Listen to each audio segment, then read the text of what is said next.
Hey gang, BATJAC J.W here, and we got 1911's on the table, and I got very special guest, ICarryOne. We're back at you by popular request and a lot of comments, and we're back here talking about 1911's. Absolutely, here we go. Yeah, we got a little bit of everything on the table today, from the old to the new, from everything from World War II vintage all the way up to up to basically something like a Dan Wesson Valor right here, which is a really nice custom gun. That's really nice. Yeah, I actually carry that one quite often. It is an excellent shooter. It's a little more on the high end than some of the other 1911s, but now it's not exactly a custom, but it is considered a semi-custom. Yeah, it definitely is up there. I put it up there because we also got stuff that you don't necessarily have to spend the kind of money for something as nice as the Dan Wesson. We also got something here that I really enjoy, actually, and really is kind of a new acquirement here, is the TSOS 1911 here. And this one's pretty cool. A lot of the 1911s that are being imported are actually really good, because it isn't like the old days. Today, they're manufacturing them on CNC machinery, which is computer-controlled machines. Right. And the tolerances are actually as good or better than a lot of the higher-end stuff. It's pretty good. I mean, you're talking anywhere to, I guess it maybe almost would matter of demographics and where you're at, but this right here can range anywhere from $350 to $400. Yeah, I mean, it's not exactly, people confuse cheap with inexpensive. It's not the same thing. Yeah. Just because it's a little less expensive doesn't mean it's not a quality product. I absolutely have been enjoying this a lot because I think the quality, the fit and finish, the slide, the frame, everything is great. And of course, it's chambered in my new favorite caliber in 1911's. And I think, I'm going to go there, and I might even get thrown out of the 1911 club for this. No. I'll admit, back in the day, I was a little bit biased towards any caliber other than 45 and a 1911. But that's what I cut my teeth on back in the day. Right. But now things have come along, and I've actually started to slowly cross over the fence and have to admit that the 9mm is actually a pretty good choice in the 1911s, and especially with the variances we have to choose from today. And it shoots great. Yeah, and one thing I will add, I mean, with risk of sounding like a fanboy, but a real big one for me when it came down to these is the magazines. Absolutely. I'm a big fan of the Wilson Combat magazines. Absolutely. For the 9mm, because this just absolutely works. I know that's a real common problem with them. You get other magazines that are perhaps maybe inferior or whatever, and they start choking and puking, and it's not working. And I've not found that with the Wilsons, and I definitely believe, and they are just sturdy, strong mags. Well, the old adage is you get what you pay for does apply to magazines, because your gun is only going to be as reliable as the magazine you stick in it. That's, if you've got a $3,000 gun and a $2 magazine, what do you got? You got a $2 worth of whatever you paid for that. Totally agree. Like this one here, which is my new personal favorite, really, is the Springfield Armory Ronin. And since we've done this video last, or one like this, I had recently acquired this one. And this is the Ronin by Springfield Armory. It's a Commander variant, and it's a lightweight frame. So you got the alloy frame and everything. It's in 9mm.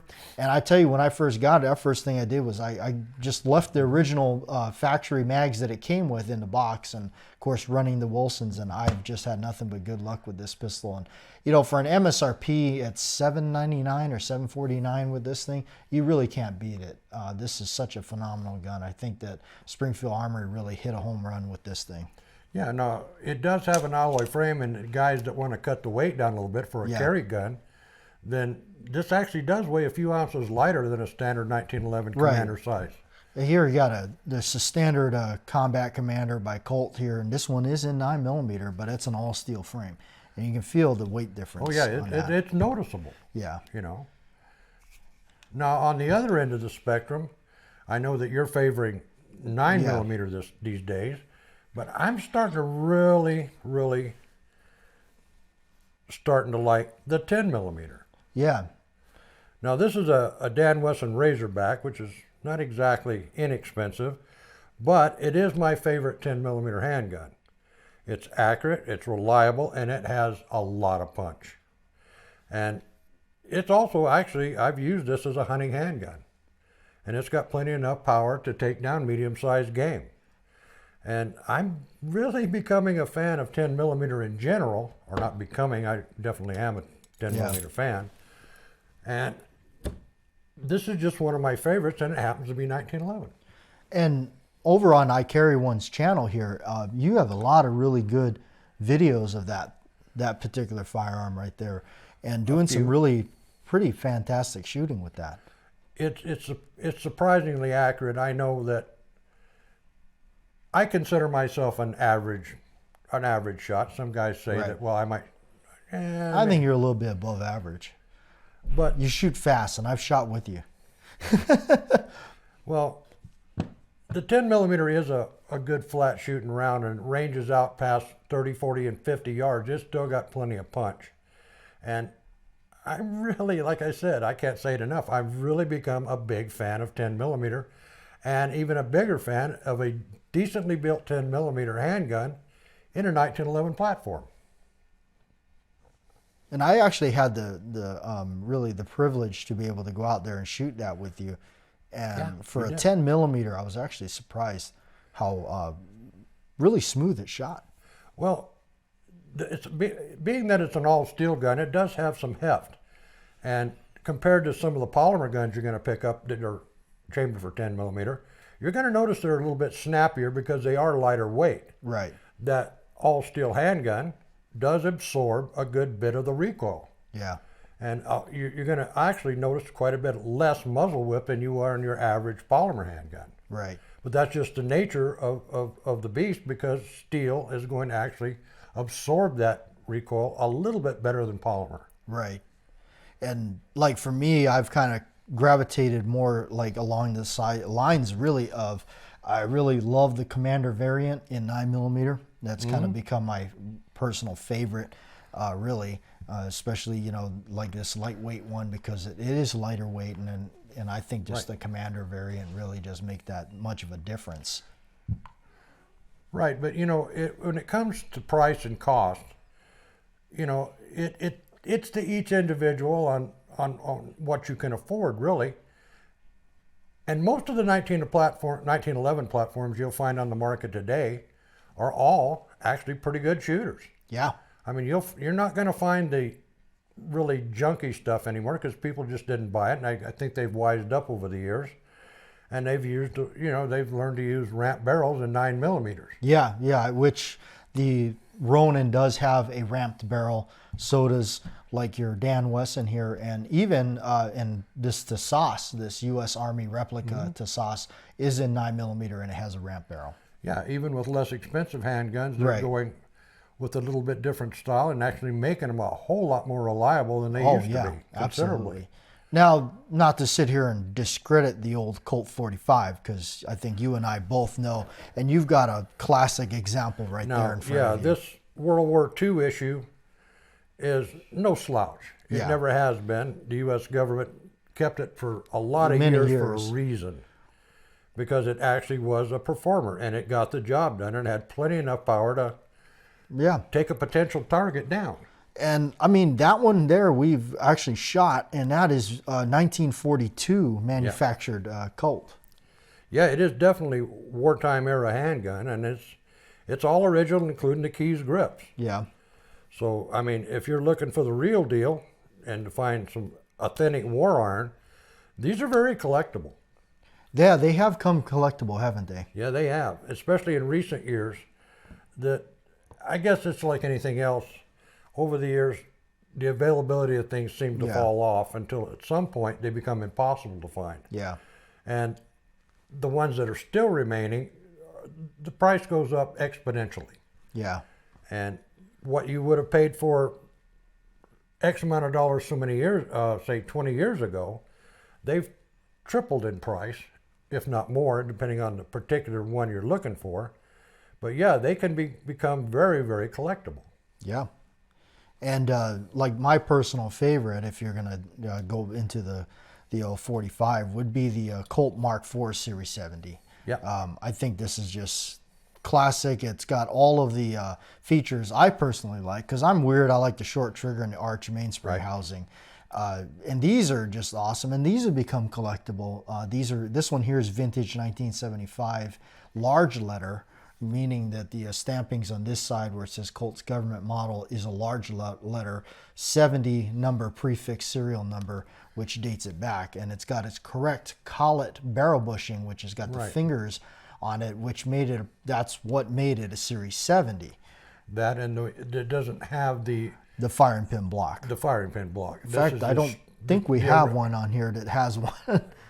I personally prefer 70 series Right. built, whether they be new or an original, Yeah. because I found it to be true that the triggers are better right out of the box on a 70 series. They handgun. are. They definitely are. And I would say to those of you who are out there, if you're looking at some of these and going to spend some money on them, be it at a gun show or whatnot, sometimes it's important, especially if you're looking at like one of these, to make sure that you got the original grips and the collet barrel bushing, because those things can actually cost some money to replace if you're looking Right. If you're looking for one to be authentic and period correct, that's the things you would look for. Yeah. Because that's what came on them when they were originally built, and that's what you want to have on it if you're going to collect it or even have a decent shooter out of it. It's you want one to be as authentic as possible. And that's my take. Right. And as you've seen, because you've lived it, you've seen the guys that took these guns and would alter them and do changes to them. I'm as guilty of that as the Right. next guy, and I actually have some regrets of doing that. That there was some of these older guns, Right. such as That's the like gold this. cup right there. Take one of these gold cups and then bash it and start changing up things on it. And actually, you can modify any gun, and particularly a 1911, until it's no longer viable to shoot. Right.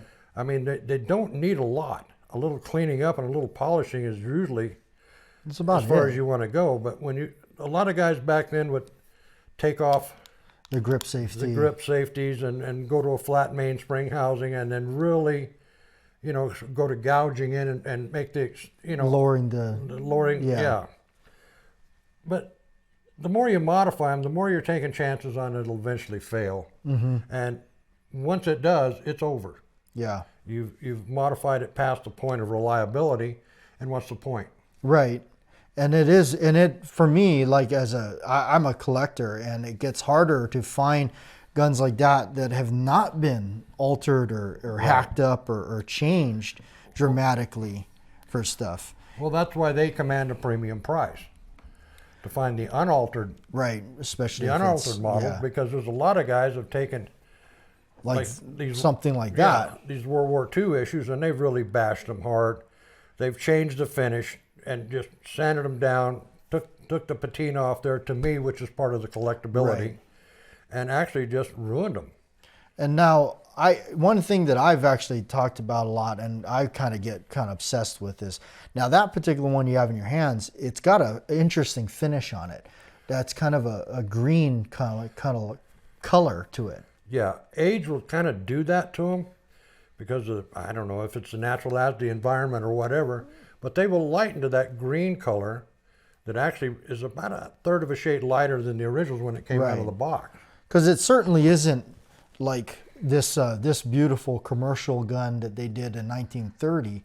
You can see the finish on this is just... You got that nicely rich Yeah. blue that was commercially popular. That's why they call it a commercial. Yeah. But you see a lot of the guns that were manufactured back in the 60s, 70s, and Mm-hmm. 80s, that was a preferred finish a lot. And I mean, there is some truth to the fact that stainless took off after yeah. a while. I mean, you can just see the finish of a gun can change the appearance dramatically. Right. It can. Now, I do favor the stainless guns for carry guns. Yeah. And the ones I'm going to use a lot, because the stainless, well, there is no finish. Mm-hmm. It's just it is what it is. They just polish it out. If you get a scratch, you polish it out, and you're good to go again. but it's a little bit harder to do with one of those richly blued finishes. Right. Yeah. And one thing that I started doing, like it's on this gun here, is another government model Series 70 Mark IV, is I started manufacturing these grips and making the replica of the retro grips that were probably more predominant during the 50s. Right. Phenolic kind of resin type grips that they were punching out in that orange kind of brown color. And I started doing it. And by the way, you know, with a shameless plug is thank you to all of you that visited the eBay channel and actually purchased my grips. I do thank you for that. But I mostly wanted to just kind of get those back out because I personally like it. It's retro. I like that. Yeah. But some of the other ones you were making, I'll just go ahead and give you another shameless plug. Okay. Oh, that's right. These particular grips were also made by BATJAC J.W. I forgot about that myself. And these are actually they're bone. Yeah, that's actually I started making with bone, mixed in with the composite. Right, and they don't feel plasticky at all. No. They actually feel like ivory or bone. And it has an excellent warmish feel to it. But they're unique and they're made by my good friend. So they're going to stay on there. Yeah. So again, like even though I the beloved, 45 auto in the 1911 is always going to be near and dear to me, but I really have kind of gravitated and I've really just been enjoying the 1911 and 9mm, such as the sauce that I can't believe for $400. It runs the way it does, the reliability, the accuracy, the quality, the fit and finish, and it's a replica of the old Warhorse there because you can see they kind of... It's a very close facsimile of it. They got the finish really well done on it and everything, and it does shoot really well. And it's kind of neat because I didn't realize it at the time when I bought this, that it's kind of harder to find the 9mm variant in this particular one, the Tasas U.S. Army model. It's actually hard by to far. find. I mean, it still is the thing that when most people see a 1911, the assumption is going to be that it is in 45 ACP. Right. But anymore, I mean, you've got your caliber choices, quite a few different calibers, everything from 9mm up to 10 and beyond. 10, yeah. Yeah. I've seen some chambered in 45 or 40. I'm sorry, 40 cal. Yeah, they're actually some of them out there. Yeah. And I know guys that have them and like them. Yeah. Yeah, absolutely. So really, the 1911 in its original chambering is actually, it's come a long way as far as different choices that a guy has in a 1911 platform these days. It's actually kind of exciting to see go out there and see what all is out there and see what's for sale these days. Right. Yeah.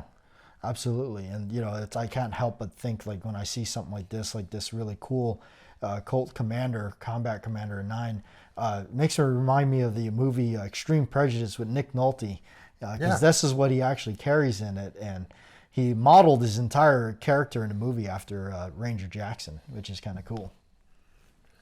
Yeah, well, insofar as that goes, I guess basically we just wanted to sit down and do a little chat about 1911s. Bring them all back out. Well, some of them back out. Yeah, right. But what we did bring out today is a pretty good across-the-board representation of what's out there. Absolutely, absolutely, and kind of to share, some of our personal favorites and everything. And I definitely would have to say the Commander in 9mm. Yes, I agree. It's 9mm in a Commander size 1911 to me is the way to go. I mean, I have a full-size 1911 in 9mm. But the one I carry is the Commander size. Yeah, absolutely. And people don't, and make no, they kind of misunderstand it. It's the same grip and the same frame as a full-size government model. Right. It's just the slide end of barrel is slightly shorter. Yeah. And makes it a little easier to conceal. It really does. And especially when you got a lightweight alloy frame like this one, it does make it even easier. But this one it does have that bob tail on it. Right. That is a concealed carry situation with those, is that the bob kind of keeps them, depending on the way you carry, it keeps them from digging into your hide. Yeah. Say as a square button might under certain circumstances. They're just a convenience to make them a little more carryable. Yeah, absolutely. So anyway, thanks for tuning in. Thanks for hanging out with us and just looking at some beautiful 1911s and stuff. And you can tell we're a couple of 1911 guys. Yes. So appreciate you checking us out and everything. And thanks for coming along. Oh, yeah. Anyway. We'll catch you next time. And thanks for stopping by. That's my line. That is your line. I just decided to take it. I noticed. Yeah.